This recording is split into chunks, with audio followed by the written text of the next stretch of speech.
مکہ مکرمہ غسل کعبہ کی رسم ادا کی گئی۔ آب زمزم اور عرق گلاب کے بعد عود سے کیا گیا معطر۔ مکہ مکرمہ مسجد حرم میں غسل کعبہ کی تقریب کا عمل مکمل کر لیا گیا ہے۔ چہارشنبے کو خادم الحرمین شریفین شاہ سلمان بن عبدالعزیز کی نیابت کرتے ہوئے ڈپٹی گورنر مکہ مکرمہ شہزادہ بدر بن سلطان عبدالعزیز نے غسل کعبہ کی تقریب میں شرکت کی۔ اللہ تعالیٰ کے گھر کو آب زمزم اور خاص عرق گلاب سے دھونے کے بعد عود اور دیگر خوشبوؤں سے معطر کیا گیا۔ اس موقع پر حرمین شریفین انتظامی امور کے حکام سمیت ائمہ کرام اور غیر ملکی سفراء کرام نے بھی شرکت کی۔ پاکستان کے سفیر احمد فاروق نے بھی غسل کعبہ کی رسم میں حصہ لیا۔ خیال رہے کہ غسل کعبہ کی رسم سعودی قائدین مملکت کے قیام کے وقت سے ادا کر رہے ہیں۔ بانی مملکت شاہ عبدالعزیز اپنے عہد میں غسل کعبہ کی رسم ادا کرتے تھے۔ ان کے بعد ان کے حکمراں بیٹے شاہ سلمان بن عبدالعزیز تک اس کی پابندی ہو رہی ہے۔ مسجد الحرام انتظامیہ کے ماتحت خوشبویات کا ادارہ خانہ کعبہ کو معطر کرنے کے لیے اعلیٰ درجے کا عود، عرق گلاب اور بخور کا انتظام کرتا ہے۔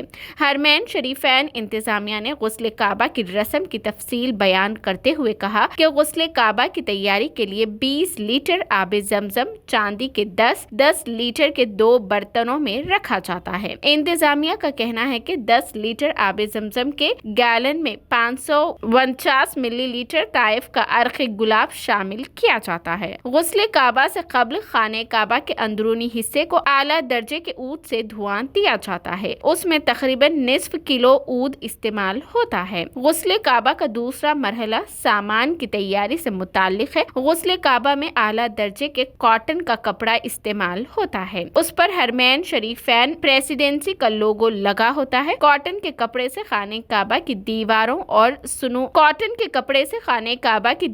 اور ستونوں کی صفائی بھی کی جاتی ہے اور انہیں صاف بھی کیا جاتا ہے۔ غسل کعبہ کی تقریب کے دوران کلید بردار الشیخ ڈاکٹر صالح آل زین نے خانہ کعبہ کا دروازہ کھولا اور مکہ مکرمہ کے نائب گورنر شہزادہ بدر بن سلطان نے خانہ کعبہ کے اندرونی حصے کو غسل دیا۔ عرب میڈیا کے مطابق غسل کعبہ کی تقریب میں OIC سربراہ اور اعلیٰ سول حکام نے شرکت کی۔ غسل کعبہ کی تقریب میں ائمہ کرام اور حرمین شریفین انتظامیہ امور کے حکام نے بھی شرکت کی۔ مقامی میڈیا کے مطابق اس تقریب کے حوالے سے سیکیورٹی کے سخت انتظامات کیے گئے تھے۔ واضح رہے کہ خانہ کعبہ کو ہر نئے ہجری سال کی 15 تاریخ کو غسل دیا جاتا ہے۔